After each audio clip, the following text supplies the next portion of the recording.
Welcome back to سلیم بخاری شو.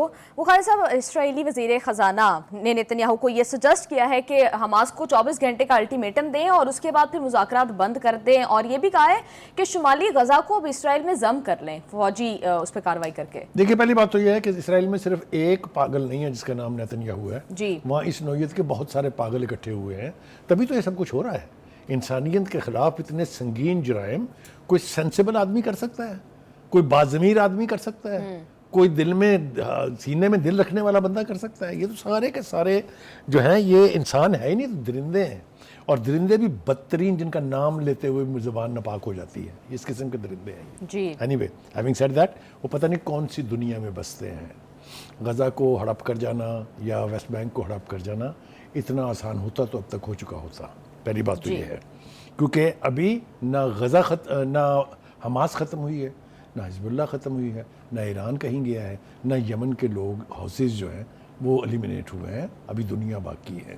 تو ایک تو یہ اس طرح کے خواب دیکھنے میں کوئی خرابی نہیں ہے, وہ دیکھ رہے ہیں, لیکن اس کے ساتھ ساتھ ہم دیکھتے ہیں کہ امریکہ پھر ایک مرتبہ کوشش کر رہا ہے کہ جنگ بند ہو جائے. یہ جو امریکی ایلچی ہیں اسٹیو ویٹکاف, وہ پھر دوبارہ غزہ تشریف لا رہے ہیں. حالانکہ مجھے کوئی بہت زیادہ امید نہیں ہے اس سے, اس لیے کہ کوئی کام بھی غزہ کے حق میں ہونے کی توقع آپ کو امریکہ سے نہیں رکھنی چاہیے, کیونکہ اب تک جتنی تباہی ہوئی ہے اس کا ذمہ دار صرف اسرائیل نہیں ہے.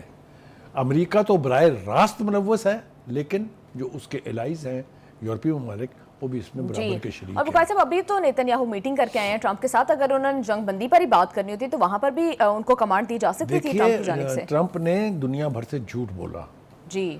انہوں نے ایک ہفتے کا ترانہ اتنی دیر گایا, کئی ہفتے گایا, ایک ہفتے میں جنگ بند ہونے والی ہے, اگلے ہفتے میں جنگ بند ہونے والی ہے, اس ہفتے میں جنگ بند ہونے والی ہے. ان کو پتا تھا کہ نیتنیاہو جو ہے وہ اپنی ضد پر اڑا ہوا ہے. امریکہ میں بیٹھ کے ٹرمپ کے سامنے اس نے نہیں بات مانی ٹرمپ کی خواہش ہو سکتا ہے کہ ہو کہ جنگ اب بند ہو جانی چاہیے, بہت ہو گیا, کیونکہ پوری دنیا میں پھٹکار ڈالی جا رہی ہے, لعنتیں پڑ رہی ہیں, پوری دنیا مذمت کر رہی ہے اس کی.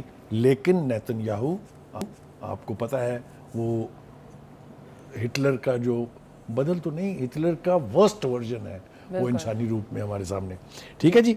اچھا جی, وہ جو اسپوکس پرسن ہے ٹیمی بروس, وہ یہ کہہ رہی ہیں کہ یہ جو جا رہے ہیں ویٹکاف غزہ میں, تو ہمیں امید ہے کہ جنگ بند ہو جائے گی. یہ صرف امید ہے, کسی کو یقین نہیں ہے. بخاری صاحب, کیا اس کا مقصد ہم سے یہ بھی جو ہے وہ اخذ کر سکتے ہیں کہ آلریڈی کہیں نہ کہیں ڈیل ہو گئی ہوگی حماس اور اسرائیل کے درمیان, تو ٹرمپ اور ان کی انتظامیہ جنگ بند کروا کے یہ کریڈٹ بھی لینا چاہ رہے ہیں اپنے نوبل پیس پرائز کے لیے؟ دیکھیے, میں ایک عرض کروں آپ سے, اب اس وقت جو کانفلکٹ ہے اس میں حماس اکلوتا نہیں ہے. حماس کے پیچھے جو فورسز ہیں ان میں ایران بھی شامل ہے. ایران کے ساتھ شامل ہونے کے بعد کچھ یہ ہوا ہے کہ کچھ اسلامی مملکتیں جو ہیں, جن میں ترکی ہے, جس میں ملیشیا ہے, جس میں انڈونیشیا ہے, وہ بھی یک زبان ہو کے غزہ میں ہونے والی تباہی اور بربادی کے اوپر اپنی آواز بلند کر رہے ہیں. جی. تو اس اعتبار سے اگر آپ دیکھیں تو اگر کوئی ڈیل ہوگی تو یہ نہیں ہوگی کہ غزہ فارغ, آپ غزہ سے باہر چلے جائیں اور دوسرے ملکوں میں جا کے بس جائیں, یہ کبھی نہیں مانے گا جس حماس کو میں جانتا ہوں. بخاری صاحب, مجھے تو ٹرمپ کچھ خاطر خواہ سیریس بھی نہیں لگ رہے ہیں کہ دو ریاستی حل کو لے کر, کیونکہ یونیسکو نے جب اس کو فلسطین کو ایکسیپٹ کیا ہے ایز اے ریاست, تو امریکہ اس سے ایگزٹ کر گیا ہے. تو اس دیکھیے, یہ امریکہ نے اور خاص طور سے ٹرمپ کے اقتدار میں آنے کے بعد کئی عالمی اداروں کو چھوڑا ہے. یہ ابھی وہاں ریئلائز نہیں کیا جا رہا کہ اس طرح سے امریکہ آئسولیٹ ہوتا جا رہا ہے. آپ دیکھیے, یورپی یونین کے ساتھ جنگ ٹرمپ صاحب نے چھیڑی ہوئی ہے. اب یہ یونیسکو کے ساتھ دوسری دفعہ نکلے ہیں. یہ پہلے جب اقتدار میں آئے تھے 2017 میں, تب بھی انہوں نے یونیسکو سے علیحدگی کا اعلان کر دیا تھا, بلکہ علیحدہ ہو گئے تھے, پھر بعد میں شامل ہو گیا, پھر دوبارہ کہہ رہے ہیں کہ جی ہم اس کو چھوڑ دیں گے. لیکن جو کمال کی بات ہے وہ یہ ہے کہ یونیسکو نے یہ کہا ہے کہ جناب اب آپ چلے جائیں گے اگر, چھوڑ کے کوئی خاص تو ہماری فرق نہیں صحت پڑے پر گا۔ کوئی خاص فرق نہیں پڑنے والا. آپ پہلے 20% کنٹریبیوٹ کرتے تھے, اب آپ 8% دے رہے ہیں. معمولی سا اثر پڑے گا ہمارے پروجیکٹ کے اوپر, لیکن if you want to go, thank you very much, good knowing you. اور بخاری صاحب انہوں نے جو ریزن دیا کہ یہ تو امریکہ فرسٹ کی پالیسی کے اگینسٹ ہے. مطلب میرا سوال ہے کہ کیا اسرائیل کو ویپنز, امریکی ٹیکس پیئرز کے پیسوں سے اسرائیل کو ویپنز پرووائڈ کرنا کیا امریکہ فرسٹ کی پالیسی کے حق میں ہے؟ دیکھیے پالیسی کی پرواہ نہ ٹرمپ کو ہے نہ امریکن ایڈمنسٹریشن کو ہے اس وقت. آپ یہ دیکھیے جتنے مظاہرے ہوئے ہیں امریکہ میں, امریکہ کے بے پناہ شہروں میں, 30 سے زیادہ شہروں میں, اس سب میں یہ مطالبہ کیا گیا تھا کہ فنڈنگ کرنی اسرائیل کو اور اسلحہ دینا, مسلح کرنا اس کو, یہ آپ بند کر دیں. سب کو پتہ ہے کہ یہ اسلحہ کہاں سے آتا ہے. جتنی دیر سے یہ جنگ جاری ہے, آپ کا کیا خیال ہے کہ جو سٹاک پائل تھی ان کے پاس, اس سے لڑے ہیں وہ اب تک؟ ان کو مسلسل اسلحہ مل رہا ہے, اور مسلسل بہت سنگین نوعیت کا اسلحہ ان کو مل رہا ہے. وہ مطلب ہے 2000 پاؤنڈ کا جو بم تھا اس پر پابندی لگائی تھی پچھلے صدر بائیڈن نے. وہ آتے ہی انہوں نے نہ صرف یہ کہ پابندی اٹھا دی بلکہ فراہم کر دی, سپلائی کر دی, پہنچا دیے وہاں. تو یہ کہنا کہ جی وہ ٹیکس پیئر کا پیسہ, یس, اس کے اوپر سوال اٹھ رہے ہیں. امریکی سینٹ کے اندر اس کے اوپر بہت سیریس سوال اٹھے ہیں, وہاں کا میڈیا سوال اٹھا رہا ہے. تو اس اعتبار سے امریکہ کی کافی گت بن رہی ہے. بخاری صاحب لیکن اب ہم دیکھ رہے ہیں کہ یورپی یونین اور پھر یو این, اس طرح کی عالمی تنظیموں کی جانب سے بھی کچھ زبانی کلامی بیانات تو دیے جا رہے ہیں, لیکن isn't it too late کہ اب اس پوائنٹ پر یہ سارا کچھ کرنا صرف فیس سیونگ کی ایک ٹیکنیک لگتا ہے مجھے تو. وہ کہتے ہیں نا کہ ہوئی تاخیر تو کچھ باعث تاخیر بھی تھا, یا دیر سے آئے لیکن شکر ہے آئے. تو اب یہ جو آوازیں اٹھ رہی ہیں یہ امریکہ کو آئسولیٹ کر رہی ہیں, یہ معنی خیز ہیں.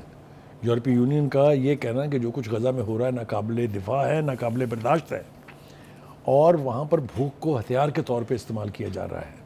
دوسری طرف آپ دیکھیں تو یونائٹڈ نیشن, اس کے گوترس صاحب جو ہیں وہ بھی بآواز بلند کہہ رہے ہیں, اور میں اس کا کریڈٹ انہیں دوں گا کہ جب سے یہ جنگ شروع ہوئی ہے گوترس واز اگینسٹ دس وار. اس نے اسرائیل کی ہر موقع کے اوپر مذمت کی ہے اور یہ کہا ہے کہ غزہ کے لوگوں کے ساتھ ظلم ہو رہا ہے. لیکن بخاری صاحب میرا پوائنٹ تو یہ ہے کہ اتنی زبانی کلامی باتوں کے بعد, اتنے شدید بیانات کے باوجود 60,000 مسلمان جو ہیں وہ فلسطین میں شہید ہو چکے ہیں, اس کو روکا نہیں جا سکا. دیکھیے انیشلی تو یہ سارے جو ہے ملے ہوئے تھے اسرائیل کے ساتھ, ٹو بی ویری آنیسٹ. جی, کسی نے کنڈیم نہیں کیا جب تک ان کے اپنے لوگ اٹھ کے سڑکوں پر نہیں نکل آئے اور ان کی تعداد میں ہر روز اضافہ نہیں ہوا, اس وقت تک ان کو ہوش نہیں آئی تھی. اب ان کو ہوش آئی ہے, جیسا آپ نے کہا کہ بہت دیر ہو گئی, ٹھیک ہے بہت دیر ہو گئی, لیکن اب بھی اگر وہ اپنے آپ کو آئسولیٹ کر رہے تو امریکہ تنہا کھڑا رہے گا. امریکہ یوکرین میں جنگ افورڈ نہیں کر سکتا, امریکہ غزہ میں جاری جنگ مزید افورڈ نہیں کر سکتا. جو نیتن یاہو ہیں انہوں نے پنگے کرنے سے باز نہیں آنا, انہوں نے شام کے ساتھ نیا محاذ کھول دیا تھا نا. لیکن بخاری صاحب تاثر تو یہ ہے کہ یو این بھی امریکہ کے بغیر نہیں چل سکتی. یہ تو اس میں تو کوئی دو رائے نہیں ہے. تو کیوں اس کو آئسولیٹ کرے گی؟ اس کے بارے میں تو نہیں, یو این نہیں کرے گی, ممالک کریں گے. یو این میں تو آئسولیشن ہو ہی نہیں سکتی, وہ تو چلتا ہی امریکہ کی آنکھ کے اشارے پر ہے, اور یہ تو ہمیشہ سے ہے. آپ دیکھیے نا 4 قوتیں جن کے پاس ویٹو کی پاور ہے, وہ بے معنی ہے, کیونکہ ہر ریزولوشن کو جو اس مسئلے کے حل کے لیے تجویز کی گئی ہمیشہ امریکہ نے اس کو ویٹو کیا ہے. تو یہ اب ایک اور امپورٹنٹ بات جو ہے وہ یہ کہ یہاں پر یکجہتی کونسل جو ہے اس کا ایک اجلاس ہوا ہے جی پاکستان میں, اور اس میں انہوں نے 2 ریاستی حل کو بھی مسترد کر دیا ہے. انہوں نے کہا یہ فلسطینیوں کے حق کے ساتھ بہت بڑی زیادتی ہے, ہمیں یہ قبول نہیں ہے, ہم ابراہیم معاہدہ یا 2 ریاستی حل کو تسلیم نہیں کریں گے. کیٹیگوریکلی انہوں نے کہہ دیا. انہوں نے کہا ہے کہ اگر حکومت نے ابراہیم معاہدے کی آڑ میں اسرائیل کو تسلیم کرنے کی کوشش کی تو سخت مزاحمت کی جائے گی. بخاری صاحب یہ بیان کیوں دیا گیا؟ کیا واقعی اس حوالے سے کوئی سیریس کانورسیشن چل رہی ہے کہ پاکستان جو ہے ابراہیم اکارڈ کا پارٹ بن جائے؟ پچھلے 2 سال سے ٹرمپ کی ٹوٹل لابنگ یہ ہے کہ ابراہیم اکارڈ کا حصہ بنے تمام مسلم ممالک اور سعودی عرب ان کی قیادت کرے.